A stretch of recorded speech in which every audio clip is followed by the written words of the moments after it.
I'm super excited. Today we are going to harvest something that I have been looking for on my property for quite a while, and I was hoping I could find it this time of year, and I finally was able to. So what we're looking for today is jewelweed, aka the poison ivy antidote. Now the reason I was able to identify it right now is because this is the time of year when jewelweed is in bloom. And this is how I recommend people try and identify some of these wild plants that they're looking for. It's the same thing with elderberry. If you want to find elderberries, well, you need to look out for elderberry blossoms earlier in the summer, and then you go back and find the berries later. It's much easier to spot the blossoms than the berries. We're going to be harvesting, wildcrafting some jewelweed today and making a salve. A couple of good places to look for jewelweed is near poison ivy, because for whatever reason, the same conditions that poison ivy likes is what jewelweed likes often as well. But another thing, they often are along kind of creek beds and streams. So that is where I found ours. Here is an excellent example of the jewelweed, or the spotted touch-me-not. And it's spotted because the little flowers are spotted. Sometimes the flowers can just be yellow with no spots also, or even almost white. But this is, now you see why it's called the spotted touch-me-not. And the touch-me-not is because of these seed pods that, with a little bit of disturbance, explode. So take a look at the plant. We have, the leaves are kind of jagged and toothed. The leaves come out from either side of the stem, but not necessarily in pairs, right? Sometimes leaves will come out two. This does not come out in pairs. It's alternating. But these orange flowers are what are super easy to spot this time of year, from late summer through fall. So that's how we can identify this. I've heard some people say that you should only forage it once it's in blossom. And I don't know that that's necessarily because there is anything different about the properties of it once it's in blossom. But obviously what comes after blossoms are seeds. And the spotted touch-me-not, the jewelweed, is an annual plant. It's an annual plant. So in order for it to come back next year, it has to make these seeds and spread some of these seeds, or else it will not come back next year. So that may be one reason why people recommend to harvest from it only after it has started blooming. So there's the opportunity for the seeds to spread for next year. Now, my mom has me reading this book, Braiding Sweetgrass, and in there she talks about this principle of not harvesting everything that you can see. To take one, leave one for the animals and one for the earth. And this is their harvesting principle that they live by. So this is a good practice when you're foraging as well, to maybe only take a third of what you find. So we can see around us, there's another one back here, another one here.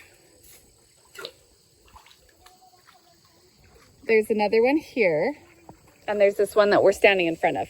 Now I can actually even see there, I have identified more down this creek as well. So we're gonna take this whole plant today, and you can just pull it up by the roots. We're actually gonna go get the smaller one because I don't think I need this much plant material.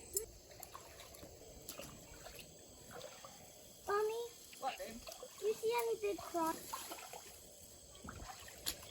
I saw someone making a salve out of the leaves of the jewelweed, but it's actually the juices inside the stem that's what you want in your salve.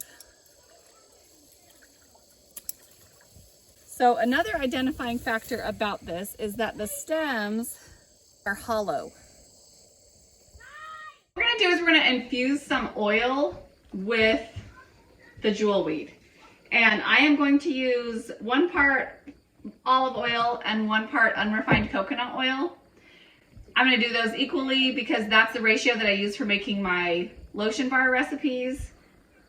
And I'm going to just be modifying my lotion bar recipe to make this salve. Have my crock pot. It has a low setting, and that's what I'm going to keep it on the whole time. But first, I'm going to take these jewelweed branches and I'm going to chop them up, and then I'm going to kind of pound them to release a lot of that sap and those juices so that the oil can really get access to those juices so that it can infuse into the oil really well. And then I'll leave it in the crock pot on low for a couple of hours to really infuse And then I will strain everything out, and that is what I'm going to make the salve with.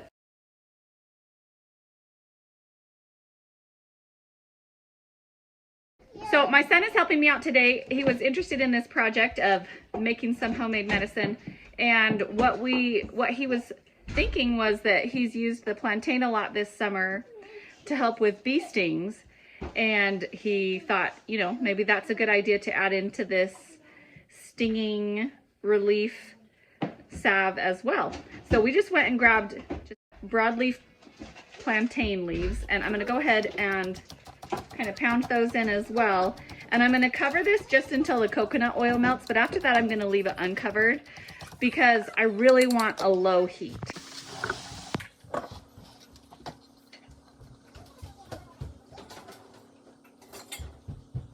I decided to go ahead and clean up this beeswax that I harvested honey from a little while ago to use for this salve. I ended up using about 3 ounces of the infused oil, so that was coconut oil and olive oil, and in a 1-to-1 ratio by weight. And then I used 1 ounce of beeswax. I put all those ingredients in the jar that I wanted to use, and I put them in the crock pot with about 1 inch of water in the bottom of the crock pot, so this acts as a double boiler. And I used 4 capsules of vitamin E oil. And I stir it with a wooden chopstick as it melts to make sure that the beeswax is all incorporated through the oil. And once that's done, just set it out to cool down and to harden. Here's the completed salve. It's all ready to use, and I will just put a lid on top of this. And it has vitamin E oil in it, which does help to kind of prolong the shelf life a little bit. But storing it in the fridge when it's not being used is a really good idea for getting the longest use out of it. I am really excited to have this herbal home remedy in our first aid kit. Jeremy is actually allergic to poison ivy, and a couple of years he got into some and it just wouldn't go away, and it kept jumping. The rash kept jumping from one part of his body to another part, until ultimately he had to go on systemic steroids to get rid of it. So I'm really excited to have something new to try next time he has an issue with poison ivy. Now always remember to test a new cream or salve on maybe on the underside of your arm, just on a small patch, and wait and see first if you have any kind of a reaction to using it. And this salve is meant to soothe the sting from poison ivy and other stings like that, but it is not intended to prevent or diagnose or treat any kind of disease. Always check with your own kind of medical doctor and only use things that you feel comfortable using on your family. But my name's Jeanette. Thanks so much for spending some time with me at the farmhouse today, and I'll see you on the next video.